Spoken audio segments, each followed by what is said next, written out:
কি যে উপায় হবে আমার কবরে, সাথী নাই রে বাতি নাই রে কবরে, বন্ধু নাই রে বান্ধব নাই রে কবরে, একা একা কেমনে থাকবো সেই ঘরে। ও পর্দানিশীর আমার মা গো, কবে আর দিনের পথে আইবা গো মা, কবে আর তুমি দিনের পথে উঠবা? 16, 17, 18 বছর বয়সে তোমার বিয়ে হয়ে গেল, স্বামীর বাড়ি আসছো গো মা, শ্বশুর বাড়ি আসছো, কত তোমার আনন্দ, কত সুখে জীবন যাপন করতেছো, হাসি খুশি, তোমার আনন্দের কোনো শেষ নাই। আখেরে কত স্বামীকে দিয়ে সুখে আলমারি কিনাইলা, কত রং বেরঙের ড্রেসিং টেবিল কিনাইয়া ঘর সাজাইলা, কত সুন্দর সুন্দর গহনা কিনলা রে মা, তোর কাছে যাওয়ার আমার সুযোগ নাই, আমার হাতে সেই সময়ও নাই, তোর পায়েও ধরতে পারবো না গো মা। কিন্তু তোরে বইলা যাই যেই সুন্দর কইরা ঘর বাড়ি সাজাইছ, কোনোদিন চক্ষু বন্ধ কইরা দেখো নাই ওই ঘরে যে একদিন থাকতে পারবা না। ওই ঘর থেকে টাইনা হইয়ে দিবে, 5টা কাপড় দিয়ে প্যাকেট বানাইয়া মরা লাশ কইরা নিয়ে যাইবা, ওই ঘরের দরজা দিয়ে নতুন শাড়ি পইরা ঢুকছো, আরে মরা লাশ হইয়া বের হয়ে যাওয়া লাগবে, ওই ঘরে যে আর থাকতে পারবা না। কোন সময় জানি মারা যায়, কখন জানি মারা যায় তোমারও জানা নাই, মারা তো যাবই যাবো, মরবো তো মরবই, কি নিয়ে রওনা দিছ বুঝা শুনে তারপরে মাওলার কবরে যাও। ইয়া আইয়ুহাল্লাযীনা আমানুত্তাকুল্লাহ ওয়া কুনু মা'আস সাদিকিন। এই জন্য বাজান আল্লাহ পাক রব্বুল আলামিন কোরআনুল কারীমের ভিতরে বলছেন, হে ঈমানদারেরা, হে বিশ্বাসী বান্দা বান্দীরা, আমি মাওলাকে ভয় করো। ভয় কিভাবে করবা? যারা আমি মালিককে ভয় করে তাদের সঙ্গী হইয়া যাও। সবাই বলেন সুবহানাল্লাহ। এ দুনিয়াদার পাগল আমার বাজানেরা, ও কবর যাত্রী আমার বাবারা, কি নিয়ে কবরে রওনা করলেন বাজান? মনকে ভালো করে বুঝাও, তারপরে ঠিকঠাক হইয়া বাজান ঈমান আমল মজবুত কইরা মাওলার কবরে যাও বাজান। কুতুবুল আলম সৈয়দ ফজলুল করিম রাহমাতুল্লাহ আলাইহি বাজান পাকিস্তানে সফরে যাওয়ার পরে মুফতি আজম মুফতি শফি রাহমাতুল্লাহি আলাইহি বাজান তিনি বলছিলেন, सारे मुल्क का पीर हमारे पाकिस्तान में आ गया। फजलुल करीम जदि হয় बाबा, अल्लाह रब्बुल आलमीन फजलुल करीम के तमाम दुनियार पीर बनाया पाठाइছে। ए अल्लाहर बान्दारा भालो मानुष चिनो बाजान आजका शायखे चरमोनाई अल्लाह पीर साहेब चरमोनाई ওই ফজলুল করিম যদি না দেখতো আমার মন বলে তারা এমন ভালো মানুষ হইতো না। এ জোরে বলেন কথা ঠিক না বেঠিক? এই জন্য বাজান ভালো মানুষ যদি হইতে চাও, মাওলার পাগল যদি হইতে চাও, বাজান পাগলদের সঙ্গে বইসা যাও।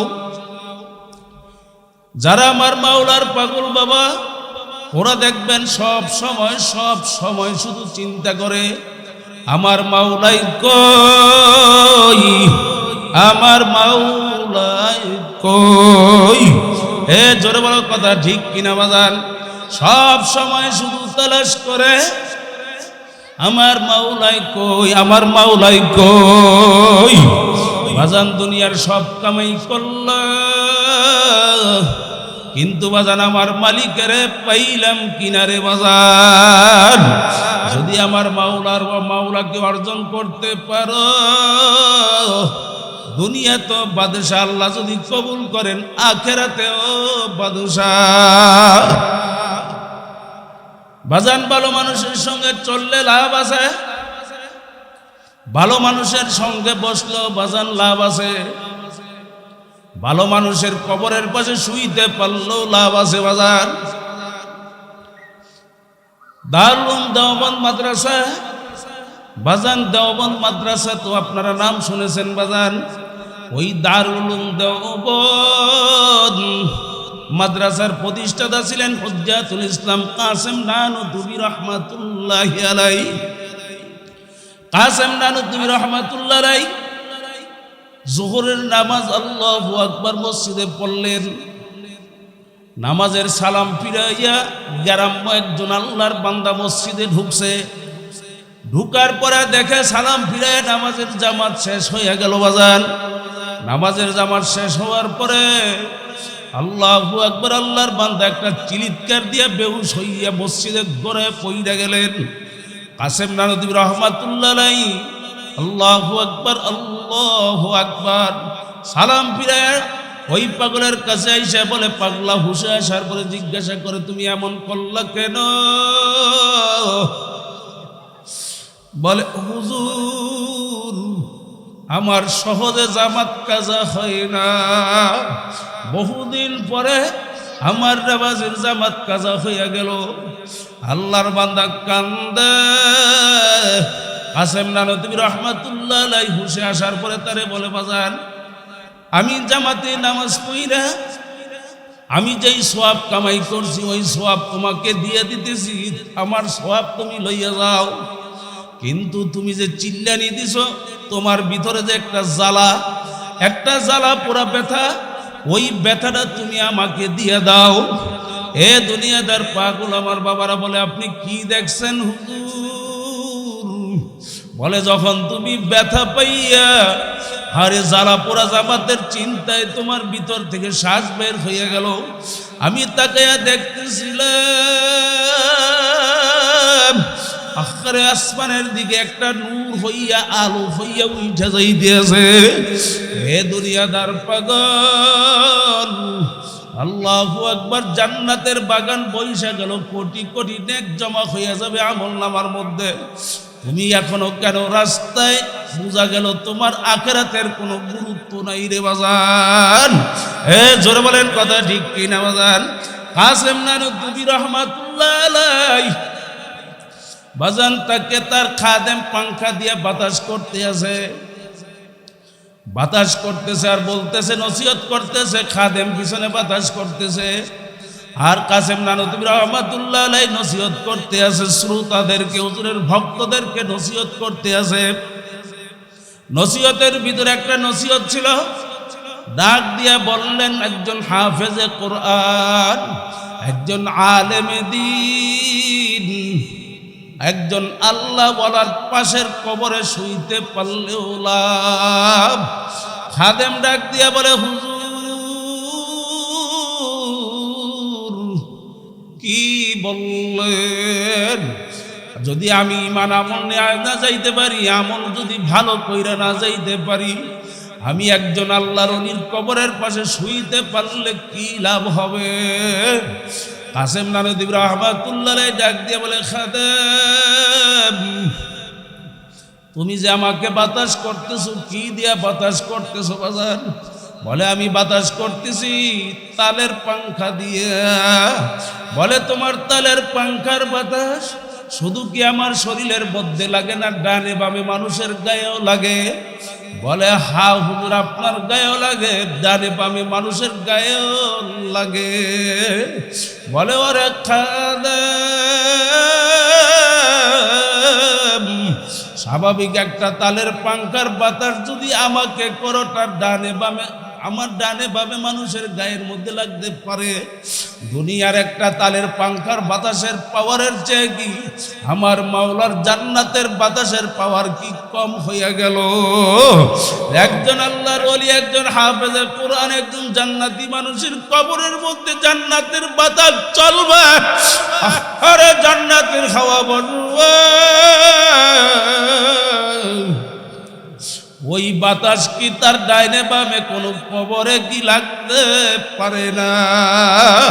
হে দুনিয়াদার পাগল আমার বাবারা, এই জন্য বাজান বিবারিয়ার কথা আমি প্রায় অনেক সময় ফখরে বাঙ্গাল মাওলানা তাজুল ইসলাম রহমাতুল্লাহের কথা অনেক সময় বয়ানের ভিতরে বলি। বাজান ফখরে বাঙ্গাল রহমাতুল্লাহ যেদিন দুনিয়ার থেকে বাজান বিদায় হয়ে কবরে গেলেন, মারা গেল যেদিন, ওই দিন তার একজন আশেক ছিল বাজান, বাজারে বসা ছিল।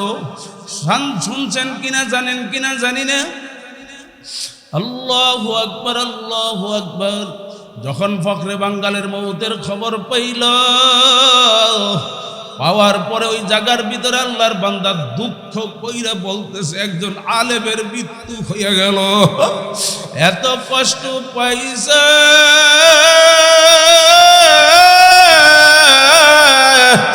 এমন ব্যথা পাইছে রে বাজার, ওই ভিতর থেকে একটা শ্বাস বের হয়ে গেল, শ্বাসের সঙ্গে তার জানও বের হইয়া গেল। বাজান সঙ্গে সঙ্গে তাকে গোসল করায় কাপড়ের কাপড় পরাইয়া দিয়ে বাজান ফখরে বাঙ্গাল মাওলানা তাজুল ইসলাম রহমাতুল্লাহের জানাজা যেই মাঠে, ওই মাঠে নিয়ে হাজির করলো। বলে এই তো ফখরে বাঙ্গালের লাশ। বলে এটা কার লাশ? বলে এটা হলো ফখরে বাঙ্গালের আশেকের লাশ। বাজার রে আলেমের পাগল কেন হও না? বিবারিয়ার আব্দুল মালেক ফয়জি শুধু বিবারিয়াতে মানুষ চেনে না, সারা দুনিয়ায় মনে হয় চিনে। এ জোরে কাউ কথা ঠিক নেবে ঠিক। এই কারি আব্দুল মালেক মাওলানা ফয়জি সাহেব বাজান, তার বয়ান শুনে কত লক্ষ লক্ষ মানুষ, তার জিকির শুনে কত মানুষ বাজান কলিজা ঠান্ডা করে। ওনার মাদ্রাসা আজকে মাহফিল, তুমি তার এই তো চিনলা না। হে জোরে বলেন কথা ঠিক না বেটি? হে দুনিয়াদার পাগল, ও পাগল, বুইজা শুইনা তারপরে কবরে যাও। ফখরে বাঙ্গাল মাওলানা তাজুল ইসলাম রহমাতুল্লাহি আলাইহি বাজান ওনার ইন্তেকালের খবর পাইয়া যখন সে মারা গেল, তার নসিব কত ভালো বাজার। যেই জানাজা ফখরে বাঙ্গালকে দেওয়ার জন্য মানুষগুলো হাজির হয়ে গেল, আজকে ওই আশেক, তার আশেক হওয়ার কারণে, ওই দিন মারা যাওয়ার কারণে ওই জানাজা সেও পাইয়া গেল। বাজার ভালো জিনিস কপালে থাকা লাগে। এ জোরে বলেন কথা ঠিক না বেটি? ভালো জিনিস কপালে কিন্তু থাকতে হয়। ভালো জিনিস কপালে যদি না থাকে, এই মজলিস গুলাতে সবাই কিন্তু বসতে পারবে না। এই মজলিসে বসবে একজন কপালওয়ালা, ভালো চান কপাল্লা মানুষগুলা। কি জোরে বলেন কথা ঠিক না বেঠিক? হে আল্লাহর বান্দা, মানুষের দাম কেন এইভাবে বাইরে যায় রে বাজার? ও তো জানো না, আল্লামা জালালউদ্দিন রুমি কত বড় একজন আলেম ছিল বাজান, বলেন। আল্লামা জালালউদ্দিন রুমি রহমাতুল্লাহ আলাইহি, শামসুত তিবরিজি রহমাতুল্লাহ আলাইহি, তিনি তার কাছে চইলা গেলেন। বাজান বুড়ার পিঠে যখন দপ দপ করে হাইটা যায়, আল্লাহ আল্লাহ। জালালউদ্দিন রুমি রহমাতুল্লাহ আলাইহি বললেন, এত বড় আলেম, বিভিন্নভাবে পরিচয় দিলেন যে ইলম শিক্ষা করার কারণে আল্লাহু আকবার, অন্ধকার থেকে আলোর পথ পাইয়া যায়। বিভিন্নভাবে পরিচয় দিলেন, আল ইলমু নূরুন, ইলম হইল নূর। বিভিন্নভাবে পরিচয় দিলেন, কোন পরিচয় শামসুত তিবরিজি রহমাতুল্লাহি আলাইহি তার মন মতো হয় নাই। ডাক দিয়া বললেন, আলেম ও মাওলানা জালালউদ্দিন রুমি, পরিচয় কিন্তু ঠিক পাইলাম না। বলে, তাহলে আপনি আমাকে পরিচয় দেন, আলেম কাকে বলে? বলে, আলেম বলা হয় যেই ইলম শিক্ষা করার কারণে, যেই জ্ঞান অর্জন করার পরে নিজেকে নিজের থেকে পৃথক করা যায়। বাজান উনি তো বড় আলেম, এই জন্য বাজান বুঝাও বলছে। তখন ডাক দিয়া বলে, খুতবা মাওলানা রুমি না শুন, পাগল হবে শামসুদ্দিন দাসুন। আমি ততক্ষণ পর্যন্ত মাওলানা রুমি হইতে পারি নাই যতক্ষণ না পর্যন্ত শামসুদ্দিন গোলাম হইতে না পারছি। এই জন্য বাজান রে মাওলার পাগলদের সঙ্গে বসো, মাওলার পাগলদের সঙ্গে যদি বসতে পারো বাজান সহজে আমার মাওলার পাগল হইতে পারবা। হে জোরে বলেন কথা ঠিক কিনা বাজান? যারা আমার মাওলার পাগল বাজান দুনিয়া তো বাদশাহ, আল্লাহ যদি কবুল করে না করে তো বাদশাহ। আজকে টাকার গরম, ক্ষমতার গরম, বংশের গরম বাজান কেমন কুতুবের সন্তান, কত বড় আল্লাহ বলা মানুষ এখানে মুহূর্তের মধ্যে হাজির হয়ে যাচ্ছে। আল্লাহু আকবার, আল্লাহু আকবার। একজন কুতুবের সন্তান, ওলির সন্তান। এ জোরে বলেন কথা ঠিক কিনা বাজান? বর্তমান পীর সাহেব হুজুর চরমনাই নিজেকে কিভাবে বিলীন করছে। এরাই তো মাওলার পাগল, এরাই তো পাগল। রেজাউল করিম চিনবি রে বাবা মরার পরে? হে জোরে কাউ কথা ঠিক না বেরি? একজন দলের আমির হইয়া উনি ঘোষণা করতে আছে আমি কোনো প্রার্থী হব না, সংসদ প্রার্থী হব না, আমার কেন্দ্রীয়ভাবে সিদ্ধান্ত। এরপরও তোমাদের পিছনে, দলের পিছনে কেন ঘুরি? ইসলাম কায়েম করার জন্য কেন ঘুরি? আমার খাওয়ার খবর নাই, ঘুমের খবর নাই, ঠিক মতো খাইতেও পারি না, ঘুমাইতেও পারি না। আল্লাহু আকবার, এইভাবে পাগলের মতো হইয়া ঘুরি। আরে আমার মাওলার পাগলদেরকে মালিকের সঙ্গে জোড়াইয়া দেওয়ার জন্য, এই দেশে ইসলামী হুকুমত কায়েম করার জন্য এমন একজন মানুষের সোহবতে যাও, আমার মাওলার পাগল হও কেন হবা না? এ বাজান, ও গোকর্ণ ঘাটের বাসীর আমি 2-4 মিনিটে শেষ করছি। ও গোকর্ণর ঘাটের এলাকার মুসলমান আমার বাবারা, ও পর্দা নিশিন আমার মায়েরা, তোমাদের হাতে নাই পায়ে দিয়ে অনুরোধ করে থুয়ে যাই, আমার মাওলার সঙ্গে কেন এত রাগ? ওলামাই কেরামদের সঙ্গে কেন এত রাগারাগির বদল? আরে মাদ্রাসার সঙ্গে কেন এত দুশ্মনী? বাজান যখন 3টা কাপড় দিয়া পেঁচ দিয়া ফলাইয়া রাখবা, জানাজা দিয়া যখন কবরস্থানে নিয়ে কবরস্থান কইরা আসবা, এই যে তোমার আমার দামি শরীর যখন ওই মাটির গর্ভে পোকায় কামড়াবে, সাপ বিচ্ছু ধইরা ধইরা যখন বাগান ঠুকরাইতে থাকবে, আল্লাহ শাদি নাই রে, বাতি নাই রে কবরে, একা একা কেমনে থাকবা ওই অন্ধকার কবরে? কোন টাকার পাগল হইছো বাজান? কার জন্য সম্পদ রাইখা যাও? আল্লাহ আমার বাউলা বাজে মধ্যে একটু ধাক্কা দেয় রে বাজান। এই যে ভূমিকম্পর পর ভূমিকম্প হইতে আছে বাজান, মানুষগুলো দুনিয়াদার হয়ে যাইতে আছে, দিন দিন মানুষগুলা খারাপ হয়ে যাইতে আছে। হে জোরে বলেন কথা ঠিক কিনা? আমার মাওলার থেকে বহু দূরে আমার মাওলা ডাক দিয়ে বলে আয় আয় আয় আমার দরবারে, আমি তোরে বড় সব করে বানাইছি, আমি তোরে বড় হাউস করে বানাইছি। আরে ওই কবরের মধ্যে যখন পয়সা কইলা গন্ধ বের হবে, আরে তখন কোথায় যাইবে টাকার গরম, কোথায় যাইবে বাজান ক্ষমতার গরম, আল্লাহু আকবার, কোথায় যাইবে বাজান বংশের গরম? এই জন্য বাজান রে দুনিয়ার মধ্যে দেখবেন সবাই কিন্তু সবাইকে ঠগায়, স্ত্রী স্বামীকে ঠগায়, স্বামী স্ত্রীকে ঠগায়, সন্তানেরা বাবা মাকে ঠগায়, বাবা মা সন্তানকে ঠগায়, ভাই বোনকে ঠগায়, বোন ভাইকে ঠগায়।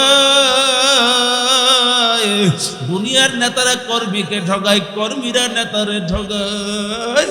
বাজান একজনে ঠগায় না, তিনি কে? জোরে কওনা তিনি কে? জোরে বলো, বান্দা বান্দির একজনে ঠগায় না, বলো না কে? আরে কেন গুনার বোঝাবাজি বাড়ি কইরা, কেন রে বাজান গুনা ভারী কইরা ওই ঘরের ভিতরে দুধের বাচ্চাগুলো এখন থরথর কইরা কাঁপতে থাকে। আরে সব সময় ভিতরে আতঙ্ক আতঙ্ক, ভূমিকম্প ভূমিকম্প। জোরে কোন কথা ঠিক কিনা? মুরব্বী মানুষগুলারে কেন কষ্ট দাও রে বাজান? কেন গুনার কাজ করো? কেন মাওলার থেকে এত দূরে নামাজ না পড়া গলার টান কইরা হাঁটো, ধপ ধপ করে জমিনে হাঁটো, মনে হয় যেন মাওলার জমিন ফাইরা ফালাবি। ওরে না ফরমান, মাওলার জমিন ফাড়তে পারবি না। হে জোরে বলেন কথা ঠিক কিনা? তুমি তো আজকে নেতা নেতা বাপ টাকার গরম, ক্ষমতার গরম। মৌলবীদের কাজ হইল মাহফিল, মাদ্রাসা, মসজিদ মৌলবীরা করবে। তুমি তো এরকম কইরা গলার টান টান কইরা হাঁটো, নামাজ নাই, রোজা নাই, হালাল নাই, হারাম নাই, পরের সম্পদ লুট করো, মাদ্রাসার বিরুদ্ধে আচরণ করো, মসজিদের বিরুদ্ধে আচরণ করো।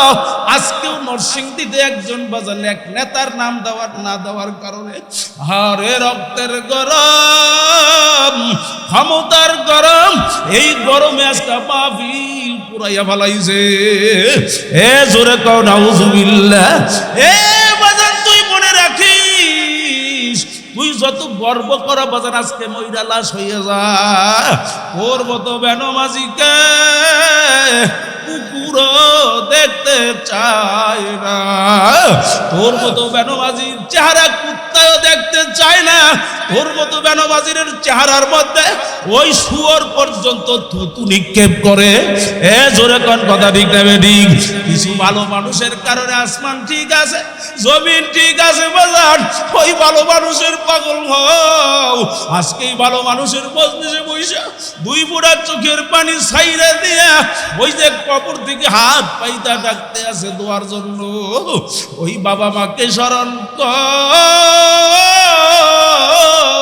ওই দাদার সম্পদ মুখ করে খাইলি, ওই দাদার জন্য দোয়া চাও, আল্লাহর ওলির কাছে আইসা দোয়া চাও বাজান।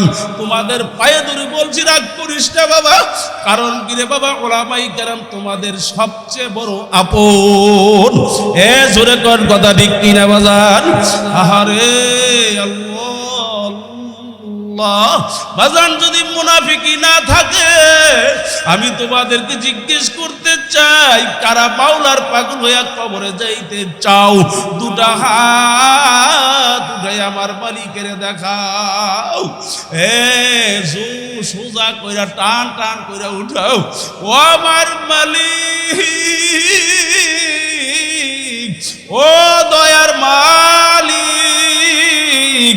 ও বাইতুল্লাহর মালিক, ও আমাদের মালিক, আপনার কুদরতি নজর দিয়ে একটু মাটির দিকে তাকাইয়া দেখেন, আপনার পাগলের আল্লাহর ওলির মাহফিলে বইসা গেছে মালিক। আহারে একজনকে তোমার পাগল না বানায়া বাড়ি ফেরত দিও না। জীবনে না করিলাম বন্দেগি, গুনাহ করে কাটাইলাম জিন্দেগি, কি উপায় হবে আমার মরণে? বলো না, কি উপায় হবে আমার মরণে? কি যে উপায় হবে আমার কবরে? সাথী নাই রে, বাতি নাই রে কবরে, বন্ধু নাই রে, বান্ধব নাই রে কবরে। থাকবো সেই ঘরে। ও পর্দানিশীন আমার মা গো, কবে আর দিনের পথে আইবা গো মা, কবে আর তুমি দিনের পথে উঠবা? 16, 17, 18 বছর বয়সে তোমার বিয়ে হয়ে গেল, স্বামীর বাড়ি আসছো গো মা, শ্বশুর বাড়ি আসছো, কত তোমার আনন্দ, কত সুখী জীবন যাপন করতেছো, হাসি খুশি, তোমার আনন্দের কোনো শেষ নাই। আখেরে কত স্বামীকে দিয়ে সুখে আলমারি কিনাইলা, কত রং বেরঙের ড্রেসিং টেবিল কিনাইয়া ঘর সাজাইলা, কত সুন্দর সুন্দর গহনা কিনলা রে মা, তোর কাছে যাওয়ার আমার সুযোগ নাই, আমার হাতে সেই সময়ও নাই, তোর পায়েও ধরতে পারবো না গো মা। কিন্তু তোরে বইলা যাই, যেই সুন্দর কইরা ঘর বাড়ি সাজাইছ, কোনদিন চক্ষু বন্ধ কইরা দেখো নাই ওই ঘরে যে একদিন থাকতে পারবা না। ওই ঘর থেকে টাইনা ঢাইয়ে দিবে, 5টা কাপড় দিয়ে প্যাকেট বানাইয়া মরা লাশ কইরা নিয়ে যাইবা, ওই ঘরের দরজা দিয়ে নতুন শাড়ি পইরা ঢুকছো, আরে মরা লাশ হইয়া বের হয়ে যাওয়া লাগবে, ওই ঘরে যে আর থাকতে পারবা না। কোন সময় জানি মারা যায়, কখন জানি মারা যায়, তোমারও জানা নাই। মারা তো যাবই যাবো, মরবো তো মরবই, কি নিয়ে রওনা দিছ বুঝা শুনে তারপরে মাওলার কবরে যাও। বাজান আমিও দোয়া চাই, আমিও দোয়া করি, বাজান এত টাকা রাখবা কোথায়, কাফনের তো পকেট নাই। এ সুরে